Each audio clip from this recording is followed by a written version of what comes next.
Mike Mentzer was a bodybuilding genius and one of the sport's most prominent and inspirational characters. During his short-lived career, he was the first bodybuilder in history to receive a perfect score of 300 and was famous for popularizing the high-intensity training technique that is still being discussed this very day. Mike was as controversial as he was enigmatic. He was known for going against the grain and for his disdain towards the IFBB after a loss that derailed his career and marked the beginning of his downfall. It seemed like Mike and his younger brother Ray Mentzer had won the genetic lottery and were destined for greatness. But life was anything but easy for the Mentzers. The pair died early in their mid to late 40s. Ray suffered from a rare and debilitating kidney disorder, while Mike was a victim of drug addiction for many years, going from bodybuilding to superstardom to being institutionalized, arrested, and written off as crazy by those who were once peers, friends, and associates. This is Mike Mentzer's story of dedication, tragedy, and redemption. I guess a logical point would be to start with, how did you first learn about bodybuilding, and how did you first know that this is what you wanted to devote a large portion of your life to? I was at a drugstore with my mother in my hometown of Bedford, Pennsylvania, and while she was off doing some shopping, I was looking over the magazines, and all of a sudden my attention was arrested by the sight of a muscle man, and I knew instantly there was no lifetime. This is where I was going to be. Fascinated, he asked his mother to buy the magazine, then ran home and devoured it. Later that year, his dad bought him his first set of weights as a Christmas present. He spent the entire holiday lifting weights in his basement. Impressed by his commitment, his dad contacted one of his friends, John Myers, who invited Mike to train with him and his workout partner in his highly equipped garage gym. The two men came from a strength background. One was an Olympic lifter, and the other was a power lifter. They encouraged Mike to train hard and had a massive influence on him as he considered himself not just a bodybuilder, but a strength athlete as well. My early interest in weights extended beyond bodybuilding to Olympic lifting and powerlifting.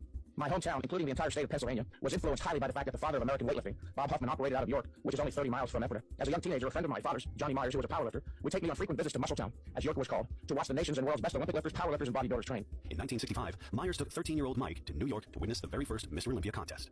There he met Dave Draper and Larry Scott, who won the title that night and would go on to win it the year after. It was almost a religious experience for Mike, and that exact moment sealed his mind that one day he would become Mr. Olympia.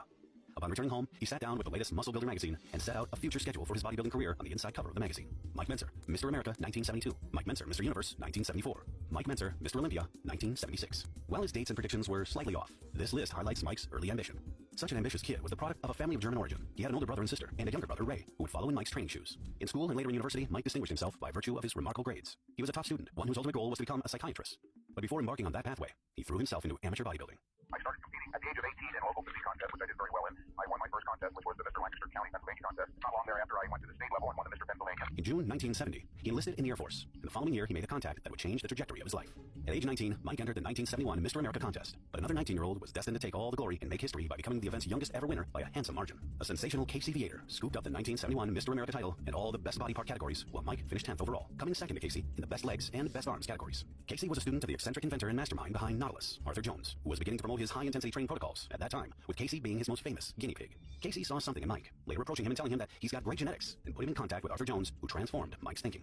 There is and can be only one valid scientific theory of exercise, and it just so happens to be, as I learned 20 years ago, the theory of high-intensity training. Prior to that time, I was training up to 3 hours a day, 6 days a week, making little or no meaningful progress.